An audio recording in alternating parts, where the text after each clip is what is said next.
Hello नमस्ते।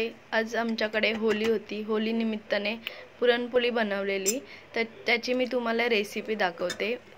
सगळ्यात प्रथम चण्याची डाळ भिजवून ठेवायची, तिला स्वच्छ पाण्याने धुवून घ्यायची, त्याच्यानंतर तिला व्यवस्थित शिजवायची आणि हाताने चेक करून बघायची की आपली डाळ शिजलेली आहे का। आणि डाळ शिजली की त्यातलं राहिलेलं पाणी गाळणीच्या साहाय्याने काढून घ्यायचं आणि मग परत कढईमध्ये डाळ घालून घ्यायची आणि आपल्याला जेवढी डाळ आहे त्याप्रमाणे गूळ घालायचे, जेवढं तुम्हाला गोड पाहिजे तेवढं, आणि गूळ घालून ते गुलाला पाणी सुटतं ना ते पूर्ण सुकवून घ्यायचे।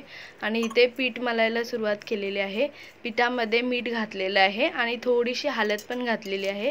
जर तुम्हाला हळद टाकायची असेल तर तुम्ही टाकू शकता, नसेल टाकायची तर नाही टाकले तरी चालेल, ते तुमच्यावर आहे। आणि इथे पीठ मळल्यानंतर त्याच्यामध्ये तेल घालून झाकण लावून मलून व्यवस्थित झाकून ठेवलेलं आहे थोड्या वेळासाठी, अर्धा तास वगैरे ठेवलं तरी चालेल। आणि इथे पुरण आपलं होतं ते एकदम बारीक वाटून घेतलेलं आहे।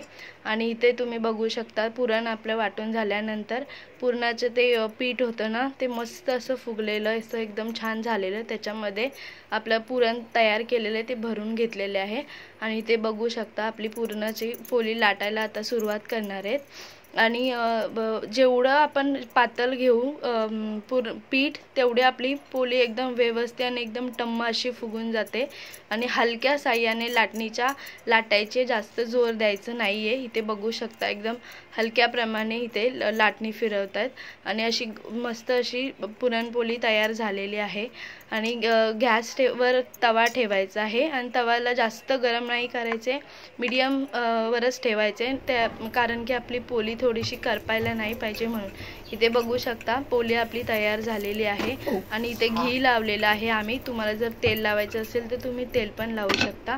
अशा प्रकारे आपल्या एक एक सगळ्या पुरणपोळ्या रेडी झालेल्या आहेत आणि पुरणपोळ्या एकदम नरम झालेल्या आणि एकदम छान झालेल्या आणि एकदम सगळ्या फुगलेल्या इथे तुम्ही बघू शकता। आणि सगळ्या पुरणपोळ्या अशा रेडी झालेल्या आहेत। एवढ्या पुरणपोळ्या आम्ही केलेल्या आहेत आणि एका ताटामध्ये सगळ्या काढून घेतलेल्या आहेत आणि याचा नैवेद्य आम्ही होलीला दाखवला आहे। आणि इथे तुम्हाला एक पुरणपोळी अशी खोलून दाखवते कसं सगळीकडे पुरण गेलेलं आहे। आणि जर तुम्हाला पुरणपोळीची रेसिपी आवडली असेल तर प्लीज आमच्या चॅनलला लाईक करा, सबस्क्राईब करा।